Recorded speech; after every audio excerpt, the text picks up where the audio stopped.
আমার দিদির শাশুড়ি আমার হাতে একটা কায়স্থ দিয়ে বলল, নাতবউ, এটা তোর হাতে আমি পরিয়ে দিলাম। এটা আমি অনেক যত্ন করে রেখেছিলাম আমার একটা মাত্র নাতির বউকে দেব বলে। আমি বললাম, দিদা, এ তো পুরো নতুনের মতো হয়ে আছে, তুমি কি পরোনি? দিদা বলল, যতদিন তোর দাদু বেঁচে ছিল ততদিন পরেছি, তারপরে আবার সুন্দর করে মেজে ঘষে তুলে রেখেছিলাম। আমি বললাম, দিদা, সত্যি আমি খুব খুশি হয়েছি এটা পেয়ে। সবাই আমাকে অনেক গয়না দিয়েছে, কিন্তু তোমার কাছ থেকে এটা পেয়ে আমি ভীষণ খুশি। দিদা বলল, এটা অনেক পুরানো সোনা রে মা, যত্ন করে রাখবি, তোর যখন ছেলে হবে তার বউকে দিস। আমি বললাম, আমার বউকেই তো সব দিতে বলছো তোমরা। আমার শাশুড়ি মা বলল, আমার এই সীতাহারটা তোকে দিলাম, তুই পরবি, আবার আমার নাত বউকেও দিবি। আবার তুমিও বলছো, তাহলে আমি পরে যদি এই জিনিসটা নষ্ট হয়ে যায়, ভেঙে যায়, তখন কি করব? তাহলে আমার ছেলের বউকে দেবো কি করে? দিদা বলল, তুই আগে পরে নিবি, তুই আগে ভালো করে ব্যবহার করে তারপর যদি বেঁচে থাকে তখন দিবি। আমি বললাম, ঠিক আছে। আমার এই দিদি শাশুড়ি আমার শাশুড়ির মা, তিনি আমাদের বাড়িতে আজ 10 বছর আছেন। দাদু মারা যাওয়ার পর মামা তাকে দেখেনি, মামা তাকে বাড়ি থেকে বের করে দিয়েছিল। আমার শাশুড়ি মা মাকে নিয়ে নিজের বাড়িতে রাখে, সেই থেকে দিদা এই বাড়িতেই থাকে। আমার মামা শ্বশুর বাবা মাকে খুব একটা দেখতো না, যেই দাদু মারা গেল অমনি দিদাকে বাড়ি থেকে বের করে দিল। আসলে মামার তার মাকে না দেখার কারণ হলো, এই মা তার নিজের মা নয়, এই মা হলো সৎ মা। আমার শাশুড়িও তার নিজের মেয়ে নয়। আসলে আমার শাশুড়ির নিজের মা যখন মারা যায় তখন এই দুই ভাই বোন খুবই ছোট ছিল। মামা ছিল 8 বছরের আর আমার শাশুড়ি ছিল 6 বছরের। সেই সময় দাদু আর একটা বিয়ে করে। দুটো দুটো ছেলে মেয়েকে দেখার মতো কেউ নেই, দাদু কাজে যায়, কে দেখবে, তাই বিয়ে করেছিল। কিন্তু দিদা কখনো এই দুটো ছেলে মেয়েকে সতীনের ছেলে মেয়ে বলে ভাবেনি, সবসময় নিজের বুকে আগলে রাখতো, নিজের ছেলে মেয়ের মতো ভালোবাসতো।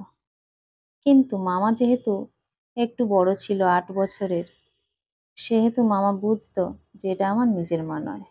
তাই মামা তার সৎ মাকে কখনো মেনে নিতে পারেনি। কিন্তু আমার শাশুড়ি মা মাকে খুব ভালোবাসতো ছোট থেকেই। তাই মায়ের প্রতি আমার শাশুড়ি মায়ের দুর্বলতা আছে, মামার নেই। দাদু এমন কাজ করে রেখে গেছে যার ফলে দিদার জীবনে ভোগান্তি খুব হয়েছে। দাদু সমস্ত সম্পত্তি, বাড়ি ঘর সবকিছু ছেলের নামে লিখে গেছে। মাকে দিয়েছে বাগানের দিকে একটা ছোট মতো জায়গা। মা সেই জায়গাটা নিজে ভোগ করে না ঠিকই, কিন্তু পাঁচিল দিয়ে ঘিরে রেখেছে। মা ভেবেছিল মার যে জায়গাটুকু আছে সেখানে একটা ছোট মতো ঘর করে দিদাকে রেখে দেবে, মামা তাহলে দিদাকে আর তাড়াতে পারবে না। কিন্তু বাবা বলেছিল, মাকে ওখানে একা রেখে কি করবে, যেখানে ছেলে তার দেখে না, খাওয়া দেয় না, সেখানে ওই বয়স্ক মানুষটাকে রাখা ঠিক হবে না, তার থেকে নিয়ে চলে এসে এখানে। মা ভাবলো, তার স্বামীর যখন কোনো প্রবলেম নেই তাহলে আমি আর কেন বাধা দিই, বলে মা তার সৎ মাকে নিয়ে চলে আসে। সেই থেকে মেয়ে জামাইয়ের বাড়িতেই থাকে দিদা। আর আমি বিয়ে হয়ে আসতেই দিদা যেন একটা কাছের সঙ্গী খুঁজে পেল, তার সঙ্গে গল্প করবে, সময় কাটাবে।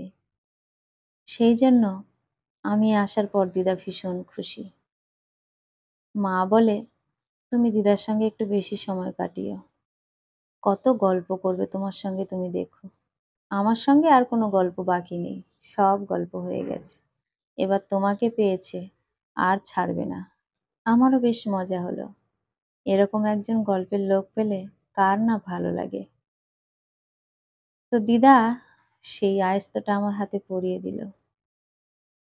মা বলল, মা, তুমি আয়েস্তটা নাত বউয়ের জন্য যত্ন করে রেখেছিলে, কই আমাকে তো দাওনি? দিদা বলল, তোকে তো সমস্ত গয়নাগুলো দিয়েছি রে মা। তোর মায়ের যে গয়নাগুলো ছিল সেই গয়নাগুলো তো তোর হাতেই তুলে দিয়েছি। আর আমার বাবার বাড়ি থেকে যে কটা হাতে গোনা গয়না দিয়েছিল সে কটা তো তোকে দিয়েই দিয়েছি। এই আয়েস্তটা তোর বাবাই আমাকে বানিয়ে দিয়েছিল। আমি ভাবলাম আমার নাতি একটাই, তাই নাত বউকে আমি দেবো এটা। ছেলের বাড়িতে তো আমাকে উঠতে দেয় না, তাই ছেলের ঘরে কারোর সঙ্গে আমি দেখা করতে পারি না, তাদেরকে আমি কি করে দেব? আর এই একটাই আয়েস্ত আছে আমার, আমি ওদের কজনকে দেব? তার থেকে তোর একটাই ছেলে, তার বউকেই দিলাম। মা তখন একগাল হেসে বলল, খুব ভালো করেছো মা। দিদার সঙ্গে আমরা সবাই মিলে গল্প করি। বাবা, আমার স্বামী সবাই যখন বাড়ি ফেরে সবাই একসাথে গোল হয়ে বসে দিদার সঙ্গে গল্প করি। কত মজার সেই মানুষটা। জীবনে তার কিছুই নেই আমরা ছাড়া। তার নিজের সন্তান বলতে কেউ নেই। মা এবং মামাই ছিল তার সব। তো মামা যখন তাকে দূরে ঠেলে দিল, মাই তাকে আপন করে নিল। তাই মায়ের ঘরের সবাই দিদার সব থেকে আপন। এই আমরা ছাড়া দিদার আর কেউ নেই। দিদা সত্যিকারের ভালো মানুষ বলে তার জামাই তাকে ফেলে দেয়নি। তার জামাই পর্যন্ত তাকে তার ঘরেতে ঠাঁই দিয়েছে। দিদার মতো ভালো মানুষকে দূরে ঠেলে দেওয়াটা খুব কষ্টের। সেটা মামা মামি যে কি করে পেরেছে ভাবলেই যেন অবাক লাগে। মার মুখেই শুনেছি দিদা আসার পর থেকেই মা এবং মামা দুজনের যে পড়াশোনার দায়িত্ব, খাওয়ানো, চান করানো সবকিছু মা যেমন করে তেমনভাবে সমস্ত দায়িত্ব নিজের কাঁধে তুলে নিয়েছিল।